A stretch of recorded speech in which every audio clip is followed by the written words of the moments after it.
Hare Nama Hare Nama eva kevalam Kalo nasteva nasteva nasteva gatiranyata.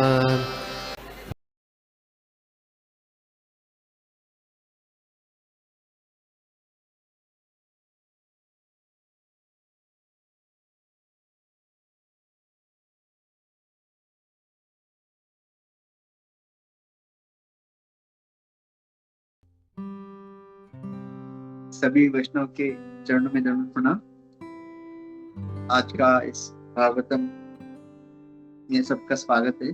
तो सभी का आशीर्वाद लेते हुए आज हम तीसरे स्कंद 23वां अध्याय श्लोक का 43 हम लोग आज चर्चा करेंगे।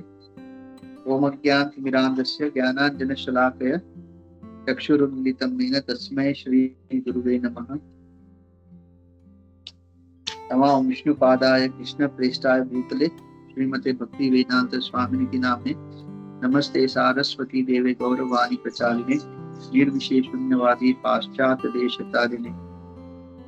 जय श्री कृष्ण चैतन्य प्रभु नित्यानंदा श्री अद्वैत गदाधर श्रीवास आदि और भक्त वृंद। हरे कृष्णा कृष्णा कृष्णा हरे हरे हरे राम राम राम हरे हरे। ओम नमो भगवते वासुदेवाय। ओम नमो भगवते वासुदेवाय। ओम नमो भगवते वासुदेवाय। नारायणं नमस्कृत्य नरं चैव नरोत्तमं देवीं सरस्वतीं व्यासं ततो जयमुदीरयेत्। नष्टप्रायेषु अभद्रेषु नित्यं भागवतसेवया भगवती उत्तम श्लोके भक्तिर्भवति नैष्ठिकी। तो आज का श्लोक 43। प्रेक्षयित्वा भुवो गोलं पत्नैयावन् स्वसंस्थया भवाश्चर्यं महायोगी स्वाश्रमाय न्यवर्तता। Translation and purport by Divine Grace A.C. Bhakti Vedanta Swami Srila Prabhupada ki jai. After showing his wife the globe of the universe and its different arrangement full of many wonders, the great yogi Kardama Muni returned to his hermitage. So,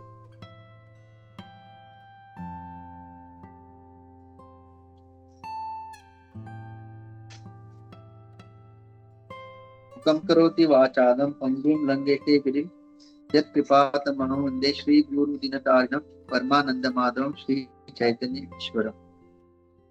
तो आज का इस श्लोका में कहा गया है कि कर्दम मुनि ने माता देवहूति को, उनकी पत्नी को, मतलब पूरा जो यूनिवर्स ब्रह्मांड का उनको पूरा सैर कराया और जो इस ब्रह्मांड का अरेंजमेंट है तो पूरा एकदम आश्चर्यचकित से भरा हुआ है। वो जब उनको दिखाया और फिर वो वापस अपने ही कुटिया में आते हैं। तो हमने बचपन में हमने सुना है स्कूल में 7 वंडर्स ऑफ द वर्ल्ड। हमको इस वर्ल्ड सॉरी नॉट भारत, ये पूरा जो हम लोग जो इस भूमि में रह रहे हैं तो हम लोगों को पता है कि 7 वंडर्स, तो जैसे भारत का ताजमहल, फिर ऐसे 7 जो अद्भुत इनको माना गया है। मतलब यही के लोगों ने उसको एक उपाधि दी है 7 वंडर्स ऑफ द वर्ल्ड। तो हमारे भारत का ताजमहल उसमें एक आता है, फिर great wall of China, leaning tower of pizza, ऐसे फिर वो इस तरह से कहा गया है 7। तो यहाँ पे प्रभुपाद पहले तो लिखते हैं कि all the planets here are described as गोल round, every planet is round and each planet is different shelter just like islands in the. तो प्रभुपाद शुरू करते हैं ये कहते हुए कि यहाँ पे क्या कहा गया, प्रेक्षयित्वा भुवो गोलम। तो बहुत पहले आर्गुमेंट होता था कि ये पृथ्वी गोल है या फ्लैट है।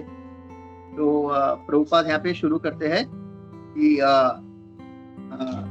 यहाँ पे कि ये जो पृथ्वी है आकार कैसा है, इसका राउंड है, मतलब गोल है। तो एक बार एक रिपोर्टर ने पूछा था कि स्वामी जी आप मतलब आपके पास इतना ज्ञान है, तो ये आप क्या मानते हैं कि पृथ्वी गोल है या फ्लैट है? तो प्रभुपाद ऐसे ही जोकिंगली उन्होंने कहा, जहां जहां मैंने अपना पैर रखा है वहां पे तो पृथ्वी फ्लैट ही है, मतलब जब भी मैं जहाँ पे भी चलता हूँ द अर्थ इज फ्लैट। तो ऐसे उन्होंने, मतलब उनको पता था कि रिपोर्टर ऐसे ही मतलब चैलेंजिंग वे में पूछ रहा है कि पृथ्वी गोल है या। प्रभुपाद को तो कोई संशय नहीं है कि ये जो पूरा अर्थ जो है ये पूरा गोल है, लेकिन उनको जस्ट एक कभी कभी क्या रहता है कि कुछ लोगों को आप सही जवाब दोगे ना, वो और आर्ग्यूमेंट में जाता है, लेकिन उसी को थोड़ा सा एक क्या कहते हैं एक हास्य तरीके से, तो प्रभुपाद ने इसलिए कहा कि जहां जहां मैंने पैर रखा है पृथ्वी तो फ्लैट है, उस तरह से। तो यहाँ पे बताया गया है all the planets are here described as गोल अराउंड। और हमने देखा भी है कि जो ब्रह्मांड, इसको उसको कहते हैं ना अंड, ब्रह्म अंड। तो अंड मतलब अंड का अर्थ वही है गोल। तो जितने भी यूनिवर्स है इट इज क्या है, राउंड इन शेप। And यहाँ पे भी एक प्रभुपाद देखते हैं, every planet is round and each planet is different shelter just like the islands in the great ocean. Planets are sometimes called द्वीप और वर्ष। तो जैसे हम लोग जब भी देखा रहेगा आपने, जब भी कोई भी घर में पूजा विधि होने से पहले जो ब्राह्मण होते हैं वो एक संकल्प लेते हैं ना, तो वो शुरू करते हैं, मुझे पूरा तो आता नहीं श्लोका, लेकिन वो कैसे शुरू करते हैं, जम्बू द्वीपे भारत खंडे इलावर्त वर्षे, मतलब वो ब्राह्मण क्या कहते हैं, मतलब मैं अभी ये जो विधि करने जा रहा हूँ, तो जिस श्रीमान के घर में मैं ये विधि कर रहा हूँ तो उसका वो एड्रेस, तो एक्चुअल एड्रेस हो कहते हैं, तो ये अपना एक्चुअल एड्रेस है। तो यहाँ पे मैं देख रहा था कि जरा 9 खंडा, तो पहला है भारत, ये सारे नाम है जो 9 खंड है। तो भारत है एक किन्नर, एक हरि, फिर कुरु, फिर हिरण्मय, फिर रम्यक, फिर इलाव्रत, भद्रस्व और आखिर में केतुमला। तो ऐसा कहा गया कि there are different parts of Jambudvipa. तो ये पूरा जो हम लोग रह रहे हैं ये जम्बू द्वीप में हम, और इस जम्बू द्वीप में 9 खंड है। तो हम जहाँ पे रह रहे वो है भारत खंड। और प्रभुपाद लिखते हैं नाम कैसे आया, वो जो महान जो भरत महाराज, उनके पीछे नाम आया भरत वर्ष। जो valley between 2 mountains is called खंड और वर्ष। तो इस तरह से तो इस तरह से हम लोग जो है भारत खंड के निवासी है। तो planets are sometimes called द्वीप और वर्ष। These planets are called, this planet, Earth planet is called Bharat वर्ष because it was ruled by King Bharat। ये जो प्रभुपाद यहाँ पे लिखते हैं। Another significant word used in this verse is Bhava Ashcharyam, many wonderful things. This indicates that the different planets are distributed all over the universe in 8 directions and each and every of them is wonderful in itself। तो जैसे हम जानते हैं कि हर एक जो ग्रह, हर एक जो प्लैनेट है वो अद्भुत है। और ऐसा भी कहा गया है कि जब हम अपना जब शरीर छोड़ते हैं ना, और अगर हमने बहुत अच्छी तरह से भक्ति की है और हम लोग अभी योग्य है कि वापस आध्यात्मिक जगत जाने के लिए अगर हम योग्य है, तो हमारा प्रवास जो होता है ऊपर की ओर होता है।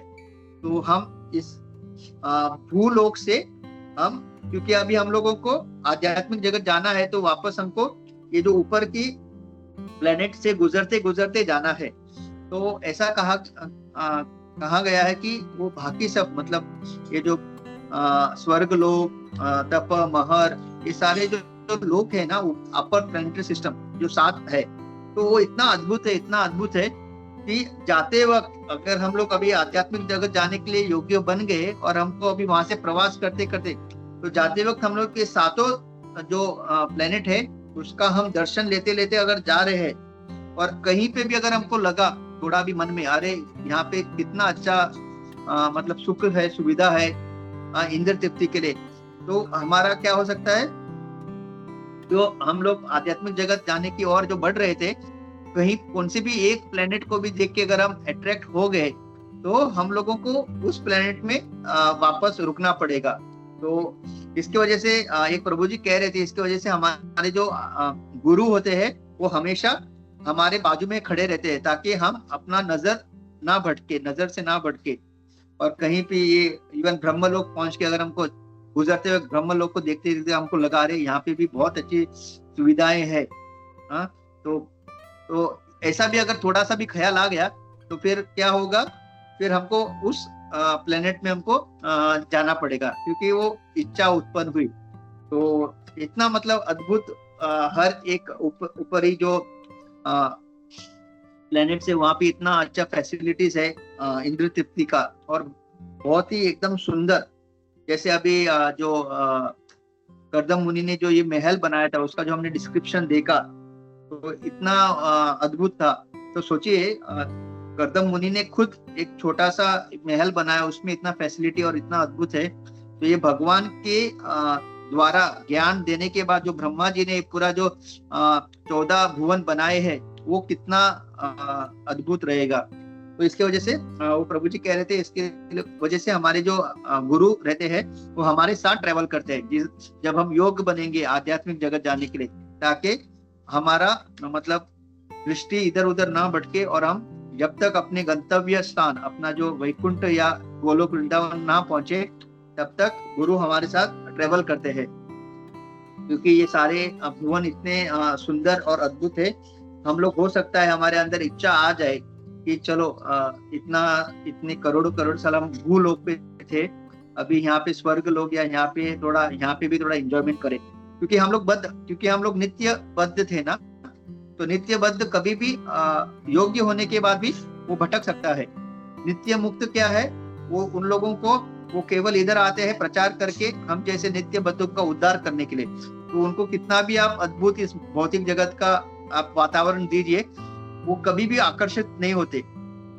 उनको पता है कि ये जो पूरा ये जो भौतिक जगत है भगवान का सबसे तुच्छ क्रिएशन है, मतलब भगवान का सबसे अगर मतलब इन अ वे मतलब सबसे तुच्छ। जैसे एक प्रभु जी बता रहे थे कि हम लोग भी जब भक्ति में आते हैं, कभी कभी भक्ति में प्रगति करते करते फिर हम लोग कभी कभी हमको अच्छा पदवी दिया जाता है, आपको मतलब प्रेसिडेंट बनाया जाता है, किसी को मतलब एक मैनेजमेंट लेवल पे हम लोगों को अधिकार देते हैं कि आप इस सेंटर को संभालिए, आप इस सेंटर के मेन आपके देखरेख में। तो वो बता रहे थे कि वो जब पदवी मिलती है तो हम उस पदवी से इतना आसक्त हो जाते हैं कि हम लोगों को लगता है मैं नियंत्रण करता हूँ, मेरे कहने पे ही सब ये जो सेंटर चलेगा। और कभी ऐसा समय आता है कि आपको पदवी को छोड़ने को कहते हैं, मतलब अभी आपने बहुत सेवा की, अभी आप किसी और को मौका दीजिए। लेकिन इतना हमको वो पदवी से आसक्ति हो जाती है कि हम उसको छोड़ना नहीं चाहते। तो फिर वो बता रहे थे कि भगवान के लिए ये भौतिक जगत कैसा है। तो जैसे वो बोल रहे थे कि हम लोग जब अच्छा प्रसाद खाते हैं पूरा दिन और सुबह हम जब विष्ठा उसको त्यागने जाते हैं तो हम तुरंत उसको त्याग के बाहर आते हैं, राइट, हम उसके प्रति आसक्त नहीं होते। तो उसी तरह से भगवान के लिए ये भौतिक जगत उस विष्ठा की तरह उसके साथ तुलना की गई है। तो मतलब भगवान मतलब इस भौतिक जगत के प्रति मतलब उनको वो बनाना ही नहीं चाहते थे ये भौतिक जगत। लेकिन हम नित्यबद्ध जीवों ने जब उनसे क्या किया, उनके प्रति द्वेष किया और हमको स्वामी बनने का इच्छा हुआ, तब भगवान को ना चाहते हुए बनाना पड़ा। तो इस तरह से उसका तुलना किया गया। मतलब एक विष्ठा जब हम त्याग देते हैं, कोई ऐसा नहीं बोलता अरे ये तो मेरा विष्ठा है, एक मैं इसको फोटो निकालता हूँ कितना सुंदर है, तो ऐसा बोलता है क्या? नहीं, हम लोग तुरंत त्याग के अपना जो वो निकल जाते हैं। तो उसी तरह प्रभु समझा रहे थे भौतिक जगत में ये पोजीशन या फिर आपका घर, ये मतलब हमको हमेशा याद रखना है कि ये उससे हम तुलना किया गया है। तो कभी भी हमको आसक्त नहीं होना चाहिए, या कभी हमको नहीं लगना चाहिए कि मुझे यहाँ पे रहना है, मुझे हमेशा मतलब उच्च पद पे रहना है, या इससे बड़ा घर बनाना है, या और धन कमाना है, क्योंकि ये ऐसा चीज है कि हमको एक ना एक दिन त्यागना ही पड़ेगा। तो उसके प्रति आसक्त होने का कोई भी मतलब नहीं है। तो कितना भी अद्भुत क्यों ना हो यहाँ के इस भौतिक जगत के दृश्य, एक भक्त को कभी उससे आकर्षित नहीं होना चाहिए। केवल जो जरूरी है उसी को उसी का यूज करना है अपने भक्ति जीवन में। So this indicates that the different planet system all over the universe in each direction, and each and every of them is wonderful in itself. Okay, each planet has its particular climate influences and particular type of inhabitants, and is completely equipped with everything, including the beauty of the seasons. तो जैसे बहुत लोग बोलते हैं कि केवल और केवल ये पृथ्वी पे ही जीव और जंतु है, बाकी कहीं पे भी नहीं है। और फिर वो उदाहरण देते हैं कि सूर्य इतना तपता हुआ प्लेनेट है, तो वहां पे कैसे कोई रह सकता है, या फिर चंद्रमा इतना वहां पे ठंड है तो कैसे रह सकता है। तो प्रभुपाद एक जगह कहते हैं क्योंकि वहां के जो रहने वालों का देह उस तरह से बना है जो उस क्लाइमेट में वो एडजस्ट कर सकते हैं। तो भले ही सूर्य हम लोग नहीं रह सकते क्योंकि अपनी बॉडी वहां पे जल जाएगी, लेकिन जो सूर्य जो प्लेनेट है वहां पे जो एलिजिबल है, जो लोग वहां, तो उन लोगों का शरीर ऐसा बनाया है जैसे उस प्लेनेट में रह सकते हैं। और प्रभुपाद कहते हैं इसकी वजह से, जैसे कहते हैं ना सोमरस, सोमरस प्रभुपाद कहते हैं एक इस तरह का एक नशीली पदार्थ है जो केवल चंद्र प्लेनेट पे, मून प्लेनेट में मिलता है, क्योंकि वहां पे इतना ठंड है। तो वहां की जो निवासी है उन लोगों को it is like a medicine, ताकि वहां का जो ठंड है उसको वो लोग वो सोमरस पी के जो है उस क्लाइमेट से एडजस्ट होके बिना बीमार गिरे या उसका कोई इफेक्ट ना हो। तो इस तरह से हर एक प्लेनेट का एक वातावरण है, और उस वातावरण में ढलने के लिए एक ऐसा शरीर मिलता है, और उसी तरह से उस प्रकार के वहां पे व्यंजन खाना पीना उस हिसाब से होता है। तो इसकी वजह से सोम रस जो है भले ही वो नशीली पदार्थ है, लेकिन बिकॉज इतना शीतलता है, इतना ठंड है चंद्रमा में, तो वहां के जो निवासी है उसको पी के उनका पूरा जो शरीर है उस वातावरण में बिना कोई डिफिकल्टी वहां पे रह सकते हैं। और जैसे हम जानते हैं कि विवस्वान जो सन गॉड है, तो वो भी वहीं पे विराजमान है। तो अगर सन गॉड वहां पे मतलब जो विवस्वान, तो उनकी प्रजा तो हम 100% होगी, वो अकेले थोड़ी रहेंगे। तो वहां पे भी तो इस तरह से हमको पता चलता है कि हर एक प्लेनेट में क्या कहते हैं जीव वहां पे है, तो इंक्लूडिंग द ब्यूटी। तो और ब्रह्म संहिता का भी प्रभुपाद यहाँ पे लिखते हैं कि एकोप्यसो रचितुम जगत अंड कोटि कोटिश्व विभुतादि भिन्न तद ब्रह्म निष्कलम अनंत भूषम तद गोविंदमादि पुरुषम तमहम भजामि। तो एकोप्यसो रचितुम जगत अंड कोटि, तो भगवान ने कोटि कोटि, जैसे हम जानते हैं ना जो महाविष्णु जो क्षीर सागर में जो योग निद्रा में, अभी जो आषाढ़ी एकादशी उसको क्या कहते हैं, देवशयनी एकादशी। देवशयनी यानी भगवान अभी योग निद्रा में चले गए हैं। तो योग निद्रा में चले गए तो हम लोग सोचते रहेंगे अगर भगवान सो गए तो अभी ये पूरा मेंटेनेंस कौन कर रहा है।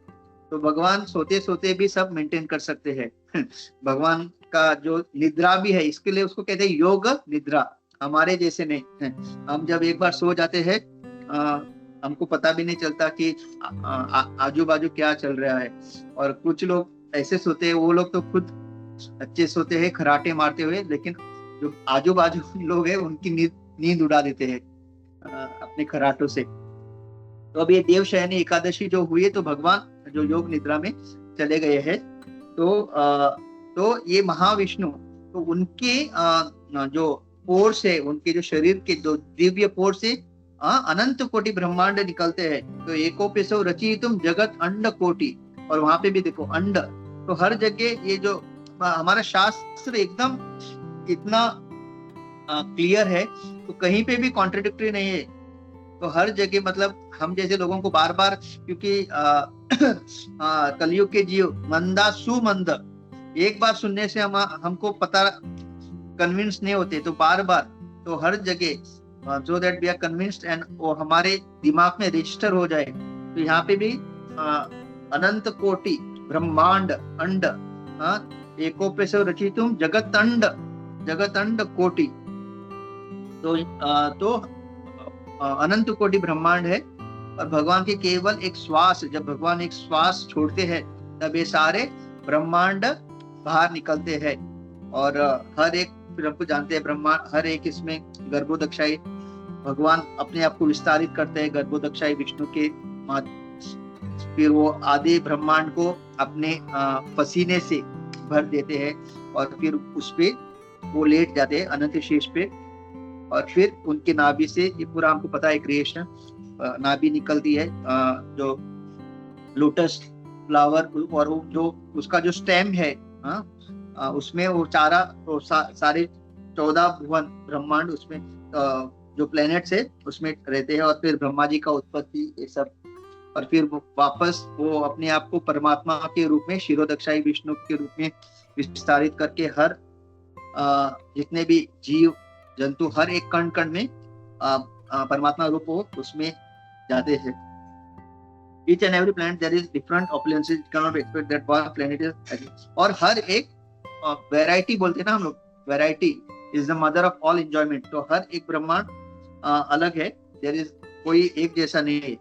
By God's grace, by nature's law, each and every planet is made differently and has different wonderful features, all such wonders were personally experienced by Kardama Muni. तो यहाँ पे अभी जो है जैसे नया नया शादी होने के बाद हम जानते हैं ना पति पत्नी हनीमून पे चले जाते हैं, तो यहाँ पे कर्दम मुनि ने 10,000 तपस्या की, तो थोड़ा सा डिले हो गया हनीमून,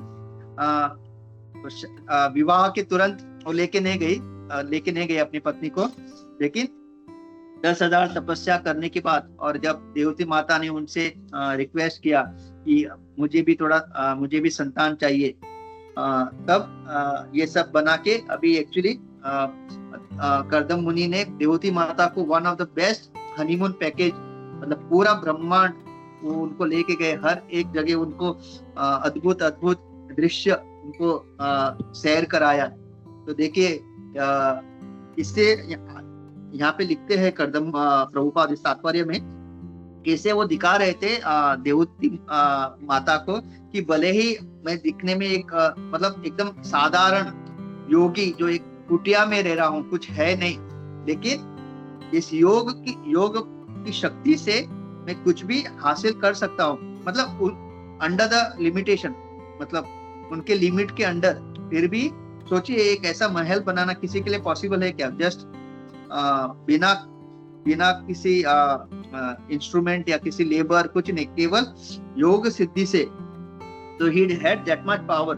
लेकिन क्या होता है, जो भक्त होते हैं उनके पास पावर होता है, लेकिन क्योंकि वो भगवान के शरणागति होने के कारण वो इस सारे चीजों को महत्व नहीं देते। कर्दम मुनि ने इसको महत्व नहीं दिया, क्योंकि हम देख सकते हैं ये सब होने के बाद तुरंत वो अपनी कुटिया में चले गए। अगर हम देखेंगे हमारा जीवन कैसे रहता है, अगर किसी को पूछा जाए कि आपका जीवन का उद्देश्य क्या है, एक सामान्य व्यक्ति को जीवन का उद्देश्य अगर पूछेंगे तो आपका जीवन का उद्देश्य क्या है, तो उनका क्या रहता है, आई वॉन्ट टू इंक्रीज या I want to improve my standard of living. तो हर किसी का यही उद्देश्य रहता है। तो अगर कोई 1 BHK में रह रहा है तो वो सोचता है कि मैं पढ़ के जॉब करके अच्छा प्रमोशन लेके पैसे कमा के मैं 2 BHK लूंगा।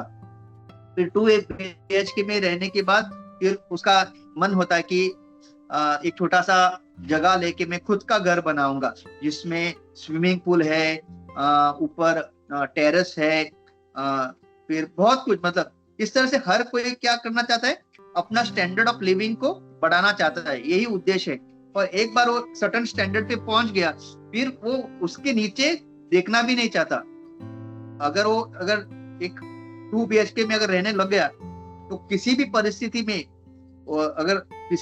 में उस स्टैंडर्ड को मेंटेन करेगा या ऊपर जाने का सोचेगा, उसके नीचे आने का कोशिश नहीं करेगा। उसके लिए भले ही उसको और ज्यादा मेहनत करना पड़े, अपनी नींद गंवानी पड़े, जो फैमिली टाइम है उसको सेक्रीफाइस करना पड़े, तो सब करेगा, लेकिन स्टैंडर्ड को नीचे नहीं लाना देखेगा। लेकिन यहाँ पे हम देख रहे करदम मुनि इतना सब बनाने के बाद, और ऐसा नहीं कि उनको पता नहीं था वो ऐसा कर सकते हैं, अचानक उनको मतलब कुछ करते करते इतना बड़ा महल बन गया, ऐसा नहीं, उनको सब पता था मैं ऐसे जीवन मतलब मेरे पास इतनी शक्ति है कि मैं इस तरह से आराम से रह सकता हूँ। लेकिन क्योंकि उनको पता था कि ये सारे उनके भक्ति में बाधा ला सकती है, तो उन्होंने क्या किया, ये सब पूरा जो उनका देवती माता के साथ पूरा ये सैर होने के बाद बिना कोई संकोच के, बिना कोई मतलब ऐसा नहीं सोच रहे थे अरे क्या करूं मैं, ऐसे ही कंटिन्यू करूं क्या, आराम से इस तरह से अपनी पत्नी के साथ एकदम आनंद में ऐसे बड़े महल में आराम से रोज घूमते घूमते इधर उधर। और हम देख सकते हैं कि वो आराम मतलब उनके पास इतनी शक्ति थी और सिद्धि थी कि वो आउटर स्पेस में कहीं पे भी ट्रेवल कर सकते थे बिना रुकावट के, बिना कोई ऑब्स्ट्रक्शन के। तो लेकिन उन्होंने बिना संकोच मतलब उन्होंने जब देखा कि उनका कार्य हो गया, उन्होंने उनका जो कर्तव्य है, पति का कर्तव्य, देवती माता को की जो इच्छा है उन्होंने पूर्ति कर दी, तो उन्होंने बिना संकोच के क्या किया, वापस अपने ही कुटिया में आ गए। तो ये है एक्चुअली एक हम लोग देख सकते हैं कि भक्त अगर कोई एडवांस कर रहा है तो ये उनके लक्षण होते हैं।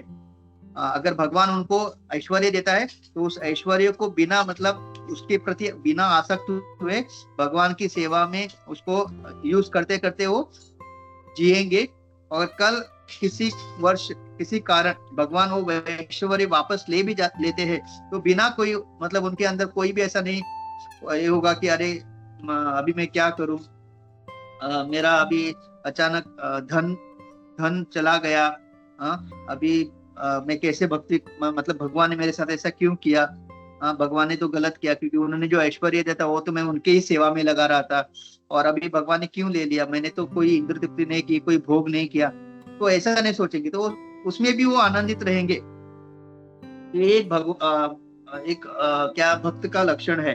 तो वो जब भगवान कुछ देते हैं तभी भी वो भगवान की ही सेवा में लगाते हैं और आनंद में रहते हैं, और भगवान अगर उससे वापस ले भी लिए तो बिना हताश हुए, बिना हताश हुए वो सोचेंगे ये भगवान की इच्छा है, अभी भाई जो भी भगवान के द्वारा जितना भी सरल जीवन में जी सकता हूँ जीवन हुआ।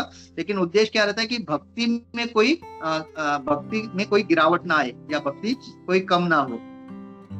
So again, Kardam Muni, while he traveled his wife, he could return again to his humble hermitage. He showed his princess wife that although he was living in the hermitage, he had the power to go everywhere and do anything by his mystic yoga. That is the perfection of yoga. One cannot become a perfect yogi simply by showing some sitting postures, nor by sitting postures.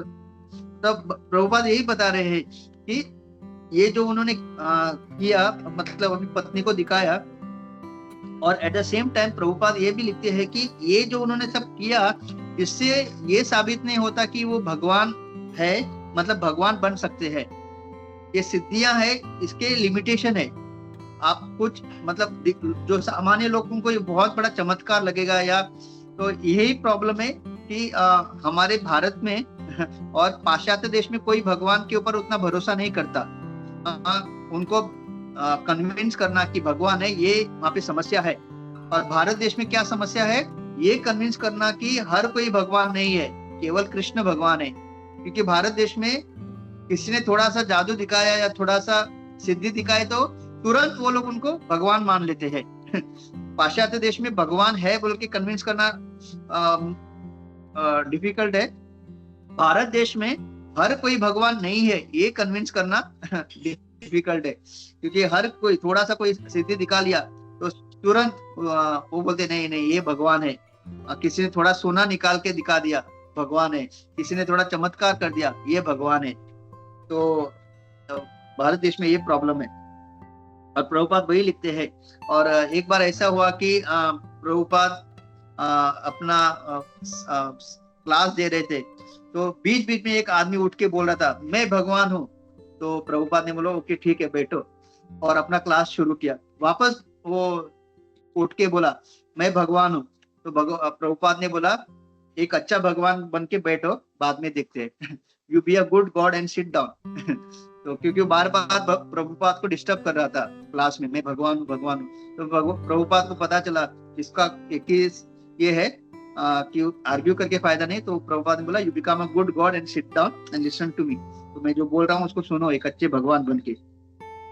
तो यहाँ पे और प्रभुपाद वो भी लिखते हैं कोई ऐसा 6 महीने के ऐसे कुछ योगा करके सिद्धि प्राप्त करके कोई भगवान नहीं बन सकता।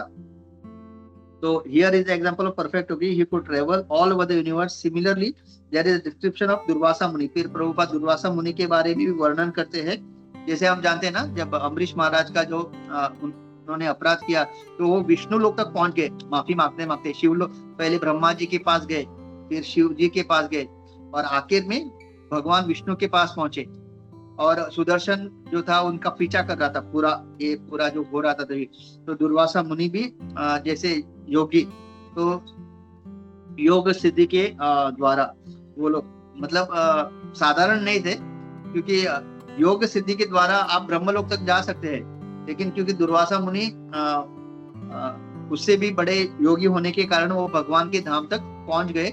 और एक इसका कारण ये भी है कि भगवान दिखाना चाहते थे कि उनके भक्त उनसे कैसे श्रेष्ठ है। कि मतलब भगवान ये दिखाना चाहते थे कि जब आप भक्त का अपराध करते हो तो मैं भी उसको क्षमा नहीं कर सकता, केवल मेरा भक्त अगर आपको क्षमा करे तो ही आपका उद्धार हो सकता है। जब हम कोई पाप कृत्य करते हैं तो हम भगवान के सामने जाके हाथ जोड़ के क्षमा मांगते हैं और फिर भगवान हमको अपने स्व इच्छा से और प्रेम, हम उनके संतान होने के कारण जब हम सही में उसका when we repent पश्चाताप करते हैं तो भगवान हमको क्षमा कर देते हैं। लेकिन जब एक भक्त का हम अनादर करते या अपराध करते हैं, भगवान ये बताना चाहते हैं कि भक्त मुझे इतना प्रिय है या भक्त मुझसे भी ज्यादा श्रेष्ठ है।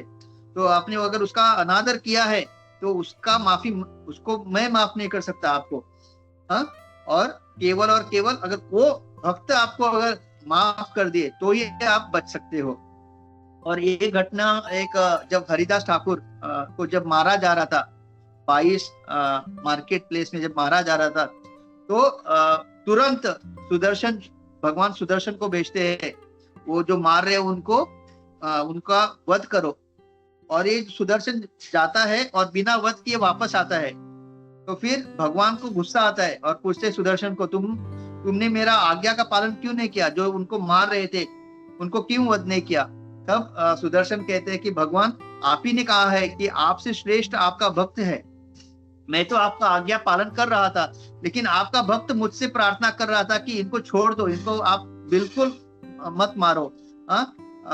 इनको पता नहीं क्या कर रहे, ये अज्ञान वर्ष मुझे मार रहे हैं, तो कृपा करके इनको आप इनका वध मत करो। तो अभी मैं बताइए, अगर आपसे श्रेष्ठ आपका भक्त है तो मैं किसका आज्ञा पालन करूं? तो क्योंकि आपने खुद कहा कि आपका भक्त आपसे श्रेष्ठ है, तो मुझे उनका आज्ञा पालन करना पड़ा। इसके वजह से मैं बिना उनका वध किए वापस आया। तो भगवान बहुत खुश हो जाते हैं सुदर्शन से। तो यहाँ पे पता चलता है भगवान सही में मतलब सुदर्शन भी जो है भगवान के भक्त का आज्ञा पालन करता है। और फिर हम जानते हैं कि चैतन्य महाप्रभु जब महाप्रकाश लीला किया तब उन्होंने बताया हरिदास ठाकुर को, हरिदास तुमको क्या लगता है ये लोग जब मार रहे थे तो मैंने तुम्हारी चादर के पीछे मैं लिपट गया। और फिर चैतन्य महाप्रभु अपना जब पीठ दिखाते हैं तो पता चलता है कि जितने भी कोड़े हरिदास ठाकुर पे मारे जा रहे थे वो चैतन्य महाप्रभु स्वयं उसको अपने पीठ पे ले रहे थे। ये महाप्रकाश लीला में दिखाते हैं।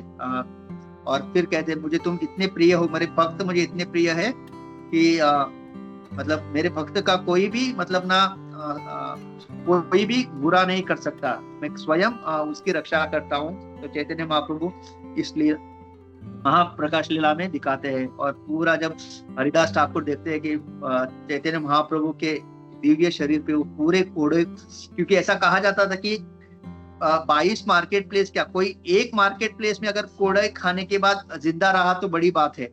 तो अगर और इनको 22 मार्केट प्लेस में मारा गया था श्रीला हरिदास ठाकुर को, और केवल भगवान ने उनके पीठ को खुद लिपट गए थे भगवान। और खुद मार खा रहे थे। तो ये हमारी भगवान की मतलब श्रेष्ठता। जैसे हम जानते हैं ना कि अर्जुन भी कुरुक्षेत्र के युद्ध में भगवान के पीठ पे जो लात मारे, तो ये है हमारे भगवान। अपने भक्तों का लात खाने के लिए इतना मतलब उनको आनंद आता है, प्रसन्न। लेकिन हमको उस लेवल का भक्त बनना चाहिए। So here is an example of perfect yogi. Durvasa Muni was traveling in space. Actually, the perfect yogi can do that. But if one can travel all over the universe and show wonderful feats like Karda Muni, cannot be compared to Supreme Person. तो ये एक सबसे बड़ा हमको इसके वजह से शास्त्र का अध्ययन करना बहुत बहुत जरूरी है।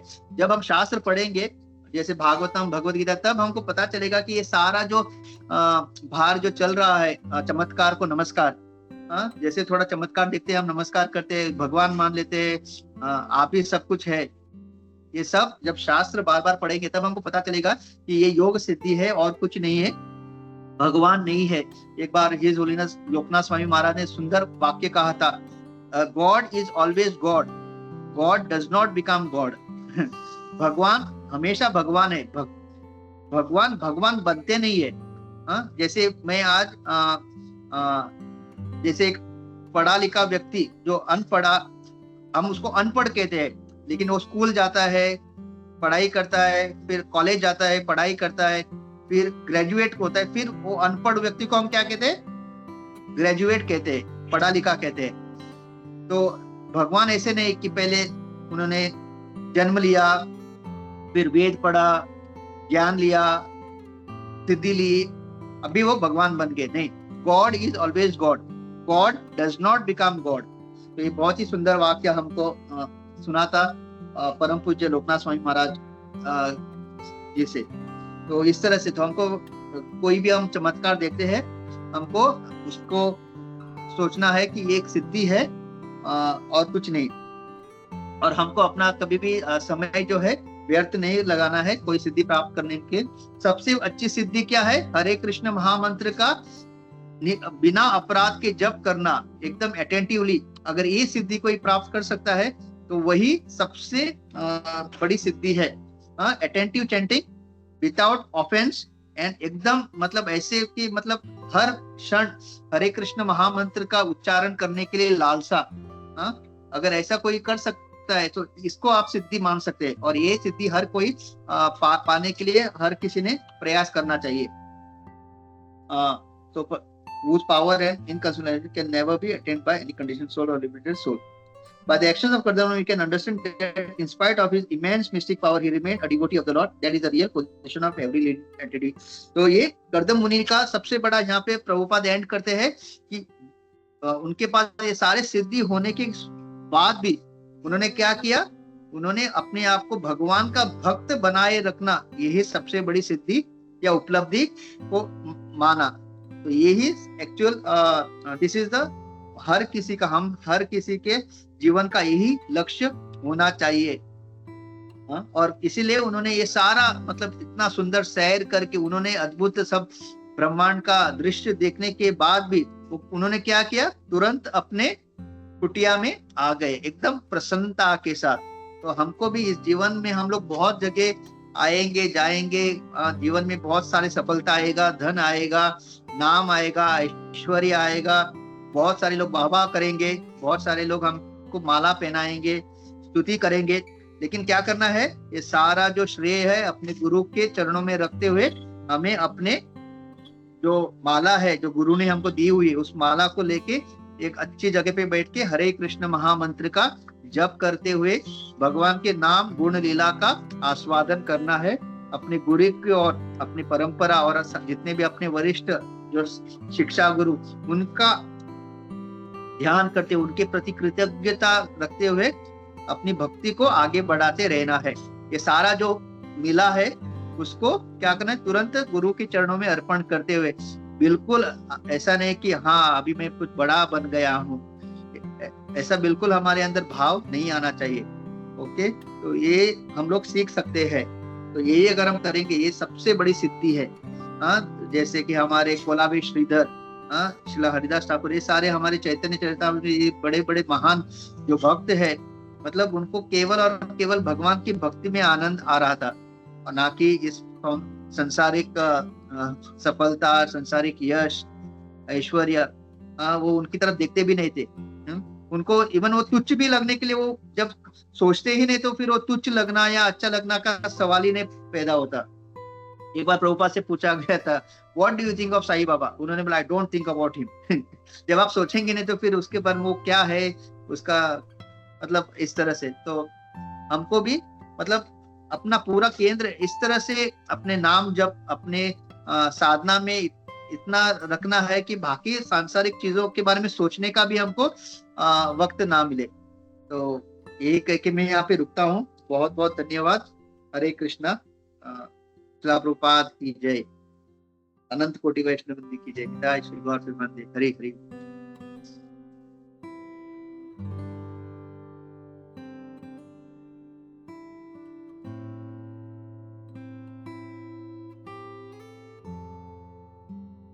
हरे कृष्णा प्रभु जी, बहुत बहुत धन्यवाद। बहुत अच्छी तरह से आपने समझा कि इस तरह भक्ति में सिर्फ एक ही लक्ष्य रखना है कि हमें सिर्फ भगवान के धाम में जाना है। बाद में कुछ भी आ जाए, कितनी भी बड़ी उपलब्धि मिले तो उसे तुच्छ मानना चाहिए। बहुत अच्छे से तरह से समझा है प्रभु जी। हरे कृष्णा। किसी का कोई प्रश्न या कमेंट है तो हम लेते हैं। हरे कृष्णा। हरे कृष्णा प्रभु जी, धन्यवाद, प्रणाम। हरे कृष्णा, सभी को प्रणाम। थैंक यू सो मच प्रभु, आपने बहुत अच्छा मतलब बताया कि कैसे हमको भक्ति में आगे बढ़ना है और क्या हमारा बोलते हैं ना कि लक्ष्य होना चाहिए। तो ऐसे ही मैं हिज होलिनेस राधानाथ स्वामी महाराज का एक क्लास सुन रही थी। तो क्लास खत्म होने के बाद ना, तो एक भक्त ने उनसे एक प्रश्न किया कि Maharaj, what is your favourite sweet, मतलब आपका पसंद का मिठाई कौन सा है? तो महाराज ऐसे कंफ्यूज हो गए और फिर थोड़ा टाइम लिया उन्होंने, और फिर सब लोग ऐसे देख रहे हैं महाराज को कि फिर महाराज आंसर नहीं कर रहे। फिर महाराज ने आंसर दिया कि हरे कृष्ण महामंत्र। तो सब मतलब इतना खुश हो गए कि महाराज मतलब उनका फेवरेट स्वीट क्या है, वो महामंत्र है। मतलब उससे ज्यादा कोई स्वीट कुछ है ही नहीं। जैसे अभी आपने बताया कि हमें जो हमारा चैंटिंग है वो एकदम अटेंटिवली करना चाहिए, तो तब हम थोड़ा भक्ति में उससे आगे बढ़ सकते हैं। तो मुझे प्रभु वो मैं क्लास सुन रही थी तो मुझे याद आया। हरे कृष्णा, धन्यवाद, प्रणाम। थैंक यू माता जी। इवन प्रभुपाद कहते थे चैतन्य चरितामृत सबसे अच्छा बंगाली स्वीट कौन सा पूछा तो प्रभुपाद ने कहा था चैतन्य चरितामृत। बहुत धन्यवाद। हरे कृष्णा। जन सुनाओ। हरे कृष्णा। तो यहाँ पर हम रुकते हैं और नरसिम्हा आरती पढ़ते हैं। हरे कृष्णा। बहुत बहुत धन्यवाद प्रभु जी। हरे कृष्णा।